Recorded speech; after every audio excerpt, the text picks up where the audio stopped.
விஜயகாந்த் வீட்டிலிருந்து வந்த phone call.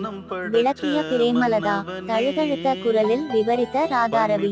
நடிகர் விஜயகாந்த் வீட்டிலிருந்து போன் கால் வந்தது என்றும் அதை தான் எடுக்கவில்லை என்றும் நடிகர் ராதாரவி கண்ணீருடன் வேதனை தெரிவித்திருந்தார். தேமுதிக தலைவர் விஜயகாந்த் உடல்நல குறைவு ஏற்பட்டு சென்னை மியாட் மருத்துவமனையில் சிகிச்சை பெற்று வந்தார். இந்த நிலையில் அவர் பூரண நலம் பெற்று பழையபடி மக்கள் தொண்டாற்ற வேண்டும் என லட்சக்கணக்கானோர் பிரார்த்தனை செய்தனர். இந்த நிலையில் மக்களின் பிரார்த்தனை பலிக்கவில்லை. இந்த நிலையில் கடந்த டிசம்பர் 28ஆம் தேதி விஜயகாந்த் காலமானார். அவரது உடலுக்கு முழு அரசு மரியாதை அளிக்கப்பட்டது. கோயம்பேட்டில் உள்ள தேமுதிக கட்சி அலுவலகத்தில் அவருடைய உடல் நல்லடக்கம் செய்யப்பட்டது. இந்த நிலையில் விஜயகாந்தின் உடலுக்கு ஏராளமான திரைப்பிரபலங்களும் அரசியல் கட்சியினரும் அஞ்சலி செலுத்தினர். விஜயகாந்த் மறைவு